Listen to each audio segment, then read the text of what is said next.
I think AI advancements will keep happening. And I always say one thing is, and a lot of times I've been asked this question, do you think the roles of people going to be on threat? And the answer is no. Because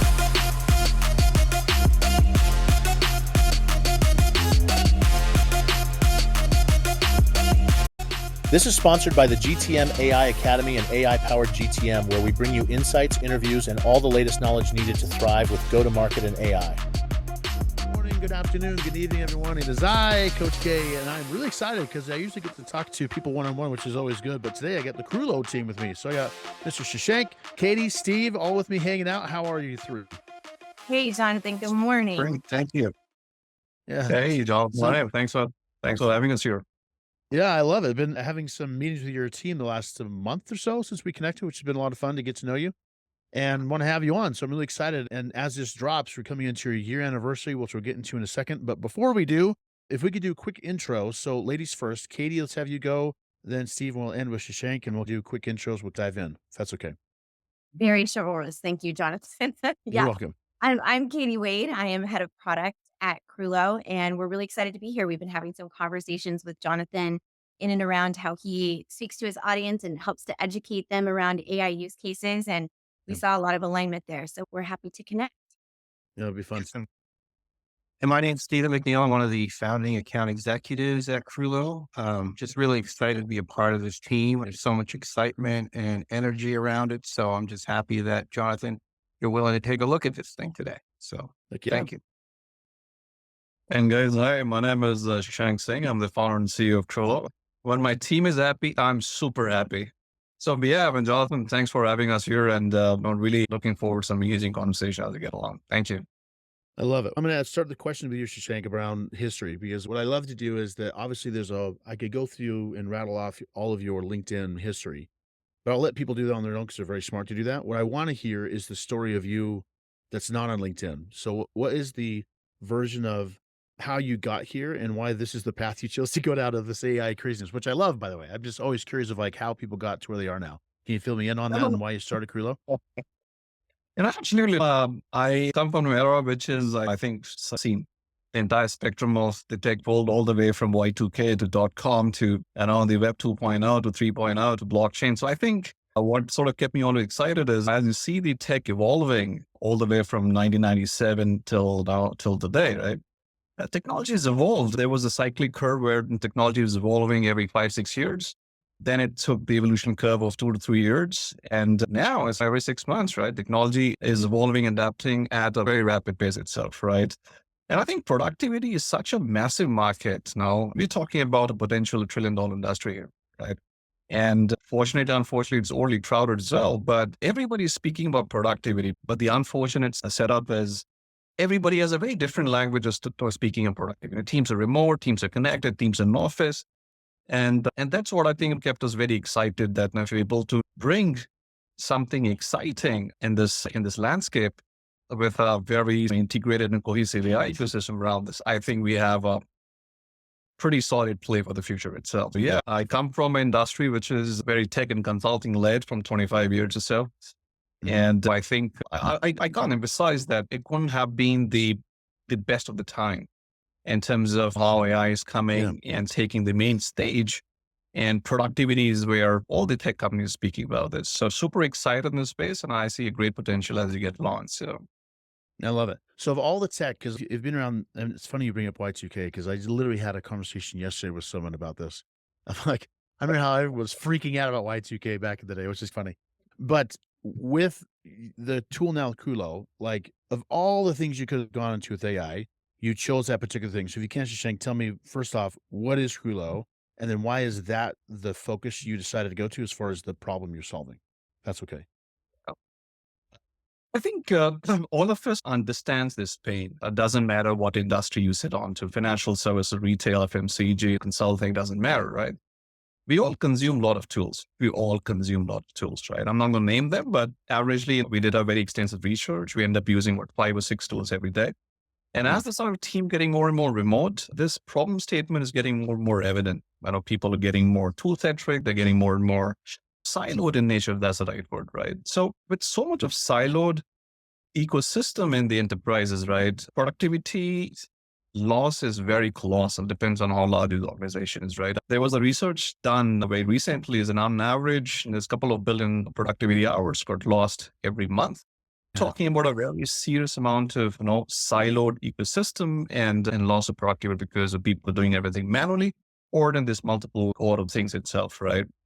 And that's what I think the genesis of Kroolo became. That became a centered, the way it became an AI native platforms to solve the fundamental productivity problem of the teams. Doesn't matter your marketing team, engineering team, product team, or so on and so forth, right? Our vision and our mission is to make you more productive, more efficient, more faster, better with the native use of AI tools itself, right? So Yeah. we started a journey not very long time back in quarter 4 last year, and we are now a few days away from a first year completion. But Yeah. yeah, so super excited. If you put yourself in a category, and I know this might be a difficult question because with AI, there's a lot of categories being created. So maybe it's your own category. But like where would people, if they put you into a bucket, because there's so many things to do with AI, from AI prospecting to AI market creation to all this stuff, where would you put your tool at as far as a category? It is very much productivity and collaboration. That's where our segment sits into. So if you want to compare with somebody else, it'd be like Atlassian or Monday.com or ClickUp or Slack. Yeah. That's where our native product ecosystem sits. As I said, want to make people highly productive and highly collaborative, and they don't have to switch across these multiple tools. So that's where the space we have chosen. I love it.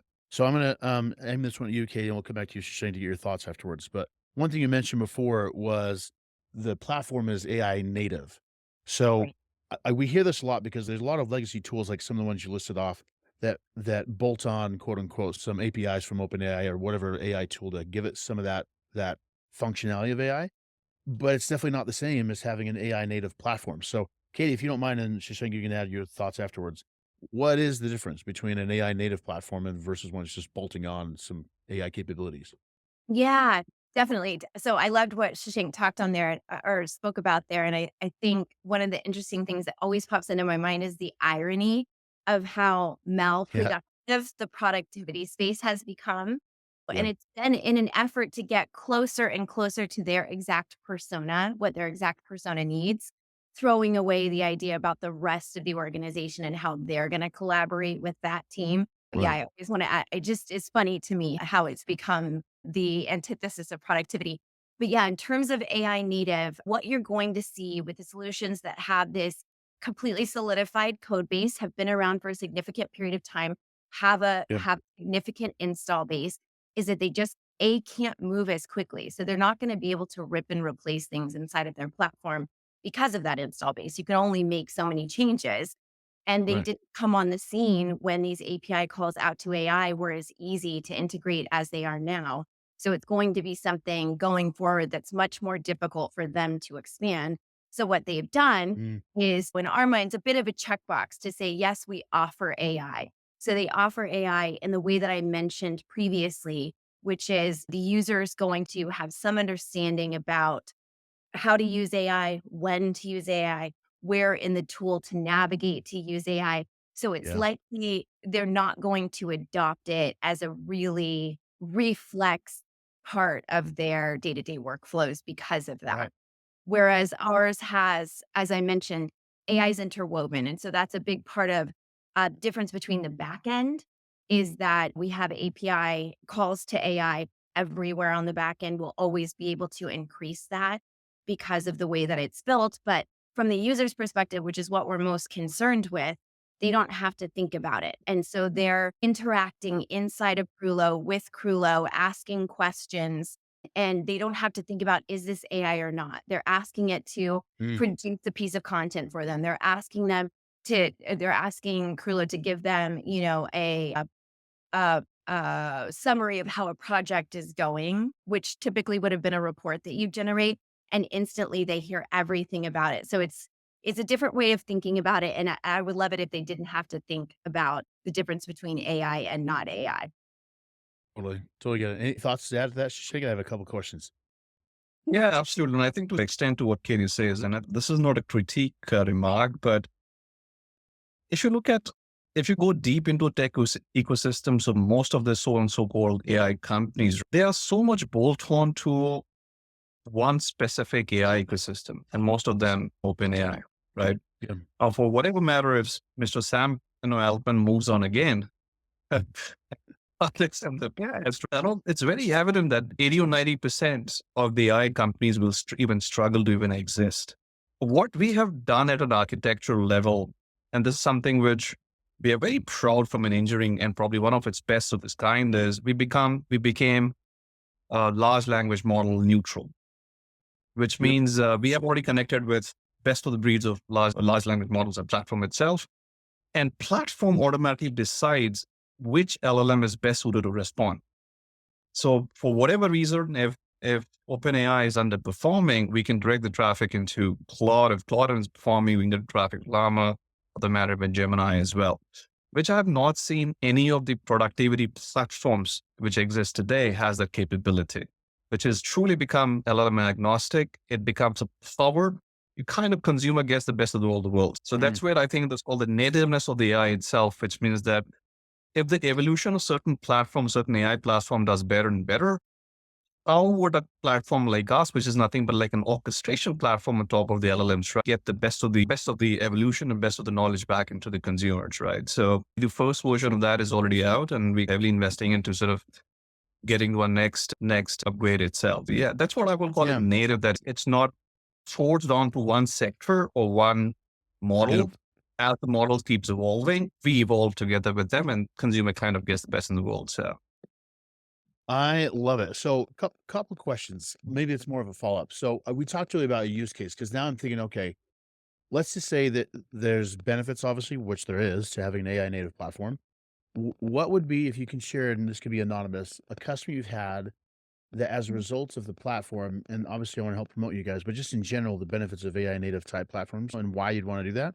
What kind of results were they seeing? And what I would love to hear is have you tell me that from the lens of both the individual contributor and then from like leadership or people above to even have a tool like this in the first place. Does that make sense? Hopefully. I believe And so. yeah. And go ahead. I'll have you, Katie, and we'll go to Shashank. And if Steve, I'll let you chime in too after this one if you have any thoughts. So just to clarify, you're looking for native specifically where they're seeing the benefits of you. Yeah, I mean, you could probably just talk about your platform in general because it's just AI native. But what kind of results are they seeing that is a benefit of an AI native platform like Kroolo with yours specifically in a use Oh, case that may sure. be beneficial? Sure. Thank you. Thank you. Yeah. And so I would say just adoption, right? There a huge problem with bringing on all of these tools, and part of the malproductivity issue that exists in the productivity space is so Right. many great ideas, so many specialized tools. Users are absolutely throw their laptops, sick of learning about new tools, having to come up to speed, having to integrate them with their other solutions. And so, I almost think we're at a space now where if it's not as easy as pulling your iPhone out of an iPhone box, turning it on, and just intuitively understanding how to work it, Yep. people just Mhm. don't want to do it anymore. It's like, I have enough solutions. And so, Yep. with the AI native component, where this is a big hurdle to get people to understand what AI is, where it's safe, the things maybe you would need to think about. They've got these concepts of hallucination. And so that's a very Yep. large hurdle to get them over that hump of understanding when and where to use it, where you want to be double checking it. And so once you've used Kroolo for a few minutes, just like an iPhone out of the box, easy, you get it. There's not this big onboarding process. You're not going to need training. It's going to be crystal clear as soon as you're inside of the environment. We were ruthless with the design of the UI and needing it to be something that would be that easy. So I think adoption is the biggest part. And so from a user, that's going to look like immediate ease of use and actually enjoyment of use, where things that used to take them several hours are done in seconds and more thoroughly than they would have been able to do them before. So there's this big feel good boost of confidence. They got something done really quickly and effectively. So that's for the user. And then I would say for the executive suite, it's that it is a far more cost effective implementation to have less tools. I think we would all agree on that. And so when you've Right. got folks adopting something like Kroolo, enjoying using it. It's sticky. You can see based on user activity inside of Kroolo where it's being used by your users. So we show them, we don't show them that when it's time for renewal. We show them that all the time. They can go in and Yeah. see, are users using Kroolo the way that we anticipated? Is it really replacing all the tools we hoped it would? So they're able to see that Yeah. right off the bat as well. And it gives them good confidence that they made the right decision and that they really didn't need a five solution integration in place. Cool. I love that. Anything to ask you, Shank? And then Steve, do you if you have anything? Yeah, I think one thing we've seen very good feedback coming is because every enterprises have this struggle of having the number of meetings, man. It's just it's too Yeah. many meetings just to have an update. And I think we have shown results that we will reduce the number of meetings by 60%, which means the platform is intelligent enough where agents could be trained and deployed. And whatever we normally ask these questions in a traditional stand-ups and meetings, those could be answered by pre-trained, co-piloted agents itself, right? So that's a massive stuff. We put that multiplied by number of man hours, maybe we're talking about colossal productivity gains itself, right? Just by Right. reducing the number of meetings, right? And third one, I think is what Katie says, that since the adoption and the understanding of platform is so rich and so quick, intuitively we look at, and this is how the problem state with a lot of these incumbent platforms is buying is easy, trade making is the most difficult, right? So Right. we're able to short that adoption cycle by days for us, is as what Katie says, just open the iPhone box and it's up and running. It's a Yeah, matter of yeah. hours now, right? So that's what I think has been a pretty good accolade for us as we get along. So I love it. Steve, any thoughts, my bald brother? If listening on audio, Steve's my bald brother in the call. So there you go. Go ahead. No, bud. all I could do, Jonathan, is really mirror what Katie and Shashank had mentioned. Really, one of the things that I hear a lot about with clients is that when they implement a technology, regardless of how many features, it's the adoption, right? It's how long it takes to get implemented. And that's really where the jaw drop occurs when they look at Kroolo, is that, wow, with the amount of features that you have and the ease of use, it's really how easy it is to implement. And that's key. That's been key in my whole career, is that you're only going to establish the right ROI model if you can actually utilize the technology effectively and quickly. So yeah, that's the one thing that really resonates with me. No, I love it. And Well, I had think you were saying that because I was going to ask you a question, Steve. I'll ask you this first, and I have another one to ask that just pop up during this conversation. So for you, Steve, as the founding AE, I know we talked before about some of your history and what you've done in the past. What is the behavior change, or what's the thing that's changed for you as a result of an AI native tool like that, where you have a centralized place for stuff? Because this is the kind of thing that I don't think we talk enough about, is the individual impact on it. And obviously, you'd be an ideal use case to say, what is? I know you sell for Kroolo, but honestly and genuinely, what do you do on a day-to-day basis that's different now with a tool like this versus than before? Does that make sense? you know what? I hate to say it, but it's really relying on the AI to get me through my day, right? I mean, Hate to say it, that's great. It's crazy to say, but it's really, I would spend so much time utilizing my creative mind to figure out something, Yeah. when now it's just all about asking a question. And you resorted back to, if it's, hey, how do you spell that, Google? It's just, Right. it tends to dumb you down, but it's such a creative tool, and it's just going to really take you to the next level. I agree with you. A lot. And I think a lot of our users feel that way. They feel like it's cheating, but it wasn't cheating when we stopped looking things up in the encyclopedia and started to use Google. It was technology. And for as many ways as technology maybe makes our lives more complicated, in this instance, it's a massive help. And I feel the same way, Steve. I'm like, oh my, am I getting less creative, particularly with my writing? But then I always go back to, no, because if you're putting your concept is there in the seed of your query. So the Yep. intelligence is still there. You just don't have to take hours to nitpick and flesh it all out. So I just think of Yep. it as a copywriter when I worry that I'm losing my edge. What's funny is the result of AI, I actually feel more creative than before, because that's the thing that AI cannot do for me, is create. Like, I can't create for me thought leadership. It can't create for me all the branding. It can't do all that stuff. Yep. But once I have it, like, it can be a great brainstorming partner of saying, hey, let's talk about strategies I want to do, or let's talk about branding or that kind of stuff. But still, I'm the source. I'm the one that has to come up with and decide on the stuff. So from relying on AI, like, I love it for the fact of creativity because then all the piddly do stuff that would have taken me hours to think about, okay, what sentence structure should I use here? And should I put this subject here first or this like this? That kind of stuff took a lot of time before. Now it's just through. Absolutely. Yeah. And to your Um, point, it's the collaboration because you probably would have yeah. agonized for 3 sentences if you brought it as an AI. Here's the 2 different ways you could say it. You're like, all Yeah, pick one and go. Yeah, it's just right. it's funny how you didn't realize how much the blank white page problem was until you don't have to face them. Like, this For is so nice. I sure. don't have to think about this. All Mhm. right, let's talk about something that I again didn't come up until literally through this conversation. So please forgive me if this is not trying to get you off guard. So you talk about productivity, which I love because that's a big benefit of AI. But going into this new world, like you all probably know that Sam Altman's talked a lot about agentic type stuff and multi agents and organizational agents and innovation agents and all this other kind of shenanigans. And there's a couple of companies I've talked to where they're literally replacing roles instead of the go-to-market function from sales to sales engineers to marketing to whatever, because an agent can now do half of the tasks that a role could do. I'm curious because your platform is a productive thing. Where's the balance between what does a human do and what does the AI do? And as AI creeps more and more into the productive space, how do you balance that? Make sense? And I'll start with you, Shashank. We'll go to Katie and see if you want. Yeah, I think this is a very, I will say, a very tricky time, right? So much advances, right, coming up in AI, and AI is getting more and more center stage, right? We have taken a very conscious path, right, to be branding ourselves towards agentic. We are very close in sort of filing our own IPs around this in terms of creating a very specialized agentic workflows around. And think Yeah. of agentic around product management, agentic is around engineering, and product around marketing workspaces itself, right?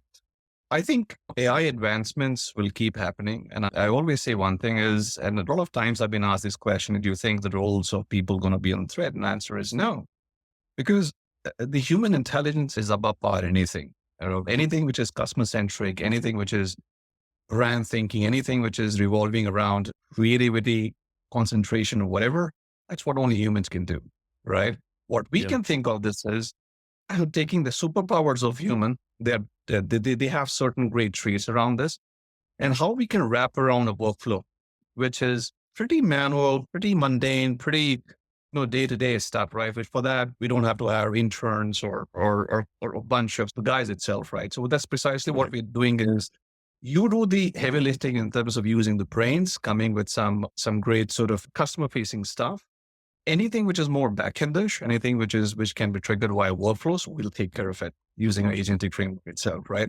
And I think that has been an acceptance with the customer saying, I think it makes sense. We're not here to replace jobs.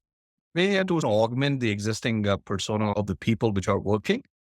And how are we making their lives better and faster? As I always say, it has to be making life better, not to replace them, right? But I think agentic is why I always joke around with Katie as well, that I always foresee that the future is agentic. If somebody is not betting on agentic, I think making it some serious problem Yeah. for future. Yeah, I agree with you. Okay, before you say something, I'm gonna chime in. So I 3000% agree with you. And I think that as a result of AI, which I think is a really hopefully a good thing, but it'll make the more human side of us more human because a lot of the tasks we've done in the past have been the stuff that should be replaced anyways. It's like I always compare us to the industrial revolution side where before there's a lot of manual work and now there's not as much manual work because you have either have machines or other stuff that take care of the things that we used to have to do 150 years ago. Mhm. So, and I'm excited for the world where it's literally just like a human creative playground of saying, okay, all the mundane stuff's taken care of. Go create. That's the world I'm really excited about. But Katie, sorry, I want to make sure I chimed in on you and let you go. Beautifully stated. No, beautifully stated. And I think of it the exact same way and hope that these kinds of statements, as I said, we can sound fantastical when we're talking about Kroolo, but it's you can have fun at work again. You can pick the most creative parts of what you do and run with those because only you can. And then Yeah. let us do the stuff you don't. Well, perfect example of one of the agentic workflows is historically you would want to know how a process operationally was going or a project or something, you would get reports on that regularly. The reports would go up the chain. Decisions would be made about how to optimize based on the report output. You would go back and optimize, right? No one's having fun doing any of that. And so that's Right. could easily be replaced is on demand. We're checking and asking this project what's happening and making agentic workflows happen that are a natural, if this, then that. It's replacing something that no one wants to be bothered with. So I absolutely don't think in any sort of stretch of the imagination, unless you're the guy from Office Space when the two, you remember the two, Yes. two Bobs come in and the Yeah. Bob's asking everybody, all right, what do you do here? And what do you do here? And this one guy comes in, I can't remember his name, but he comes in and says, when we make decisions, then I take what the engineers have decided and I hand it to the customers. And they're like, okay, Right. so you're literally walking this over to a different space of the office, a piece of paper. And he's, yeah, because you can't let engineers talk to customers. I always I think of that guy when we're asked this question because I'm like, Right. that guy might be in trouble, but other than that, we're not. I don't think AI is going to So take human job. I love it. Steve, anything to add to that? To those?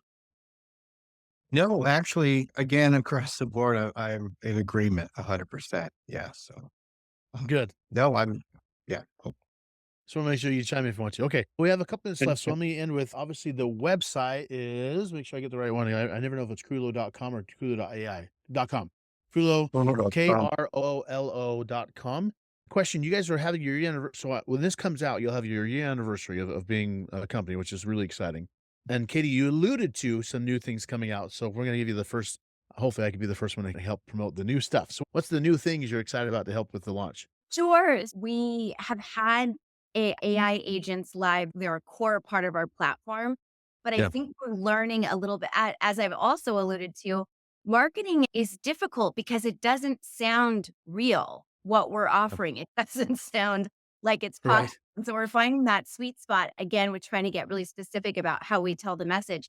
But AI agents are what makes Kroolo fantastical. So it's the way in which you can utilize in a framework where you know that you're going to get an incredible answer, an incredible piece of content back, because we went to the trouble to make sure that there was that cushioning around a user, excuse me, specifically around users that maybe have not used AI as much in the past. So the interface has been updated a bit just to look more fun. And we're really proud of how our interface looks and feels. It's very easy to use. It's a distinguisher and a differentiator amongst other products. But yeah, I would say a ton of the work that we've done has been with our AI agents. And so we'll be talking about that a lot with the launch. We've got countless integrations. So any of these solutions that we talked about earlier, replacing, which we absolutely can, we also integrate with. So we've completed the first suite of integrations that we wanted to be able to easily play with inside of Kroolo. And Love it. I think those are the big twos that I would talk about. What else did you want to list, Shane? Yeah, man. I mean, we have a new corporate website going live very soon. So we'll have a new brand associated with that, New look. Love it. which is going very soon we're announcing as well. But I think we are just doubling down on agentic framework. Doubling down means doubling down. And that's what Yeah. the future is. That's what the path for us as we get along. I think one other big investments we're also doing is because when you look at AI, there's always a bias in the model. So bias basically means that the response are inclined towards certain way when I ask it. And our objective is to remove the biasness in the responses. And so becomes the user is a very unbiased AI ecosystem around them, which I think it's going to be a very honest and very safe way of technology companies like us is investing into AI tech to keep it very unbiased, secure, and keep it very transparent for consumers to use AI. So very soon we're I releasing a love version 2 of it. So yeah, coming soon. Yeah. Coming soon. Ding, ding. Just to make sure people, I'm going to put some go-to-market thoughts around this so people can understand this. But because I've used the tool itself, I've seen the demo of it. So I'm going to talk in go-to-market terms. Like sales teams can use this kind of like either for, I know, Steve, you could talk about this yourself, but either tracking and cross collaboration between the teams. You have product management just from a product management can help with project management around those things. And that could be and then you have like enablement teams, like with a lot of people who might listening would be like a lot of the training content creation and the accessibility to the rest of the team. So you can share the content. And you talked about some of the tools. So I know Google Docs, Notion, Confluence, Slack, Monday, Asana, Trello, Jira, ClickUp, HubSpot, Airtable. There's so many different ways you could apply the tool because it's really flexible, which I love about the tools. It's not like a siloed thing. It really can be flexible to what someone might want to use. So really Right. cool. So I would say to anyone, because I've been using it and I don't get paid for this. So just know I'm not paid to say this, but it's a really cool tool. It's definitely worth like checking it out to see the next level. It's like taking what you're used to in a Monday or a sauna and putting on steroids, which is awesome. So Thank I just want you. to say that. Yeah. Yeah. Well, Yeah. you get paid in smiles, Jonathan. That's There you go. This is not a paid podcast. This is for real. I like to Yeah. test out tools of people. It's called disclaimer. The disclaimer, I'm not paid for this, but I genuinely like to test. I'm a nerd for tools. So I just test out tools all day long, and it's just been fun to play with yours. So I just want to tell you thank you. good. Great. We're happy you did. Sure. Cool. Well, thanks you all. Shank, Steve, Katie, you guys have been great, and we'll see you on the flip side. Thank you. Yeah. What a Sure. pro. Perfectly timed. Thanks y'all. John, thanks. Thanks for listening to the GTM AI podcast. Please follow, subscribe, like, comment, and come back for more.